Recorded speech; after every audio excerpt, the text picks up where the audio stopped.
ყვითელი სხეული უკვე ვახსენე ოვულაციის მერე, ჩემ პაწეც უნდა დაფაზე გაჩვენებთ, ანუ ეს კვარცხლბურედი ხა იზრდებოდა ფოლიკულში.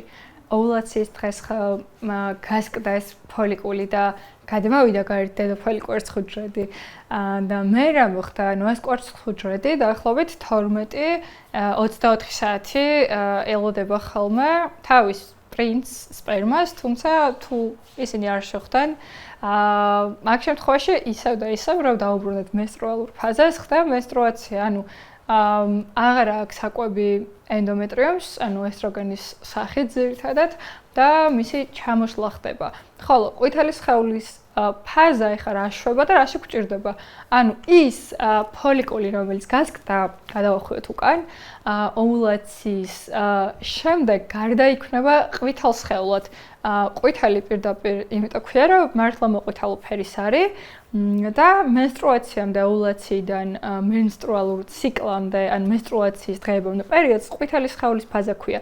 იმიტომ რომ ის გამოიმუშავებს ჰორმონ პროგესტერონს, progestation, ანუ გესტაცია არის ორსულობა და თუ კი ამ 24 საათის განმავლობაში კვარცხლბურედი ფალოპის მილში, ანუ საშუალო მილში შეხვდება თავის პრინც სპერმას, ამ შემთხვევაში ყვითელი სხეული და მოხდება ორსულობა დადგება, ყვითელი სხეული გააგრძელებს პროგესტერონით ორსულობის შენარჩუნებას და მის კვებას. ასევე მეორე ფაზაში ყვითელი სხეულის მიერ გამომუშავებული პროგესტერონი ენდომეტრიუმსაც გარდაქმნის, მასში ხდება ჭარბად, ანუ ენდომეტრიუმი ხდება პირველ ფაზაში, ფოლიკულურ ფაზაში იყო პროლიფერაციული, ანუ იზრდებოდა, ეხლა ხდება სეკრეტორული, ანუ მასში იმატებს სხვადასხვა პატარა ჯირკვლების რაოდენობა, სისხლძარღვების რაოდენობა, გარდაიქმნება სეკრეტორულად და მაქსიმალურად ემზადება იმისთვის, რომ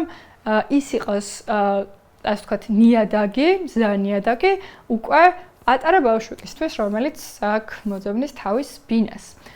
თუმცა, როგორც ვიცით, ანუ ყვითელი სხეულს რო დაუბრუნდეთ ჯერ, ყვითელი სხეული თუ არ დადგა ორსულობა, გარდაიქმნება თეთრ სხეულად, ჩემს დაფაზე აქ გაჩვენებთ და თეთრი სხეული უკვე ქრება და შემდეგ ისევ მენსტრუალური ციკლი ხდება, ანუ ენდომეტრიუმი იშლება, ანუ ეს ესტროგენის, იმიტომ რომ ფოლიკული აღარ გამოიმუშავებს მას, ყვითელი სხეულიც პროგესტერონს აღარ გამოიმუშავებს, ორივე იცემა, ყისერად როგორც კი იცემიან ისინი, მაშინვე ენდომეტრიუმს უწყდება საკვები წყაროები და ისევ ხდება მენსტრუალური სისხლდენა.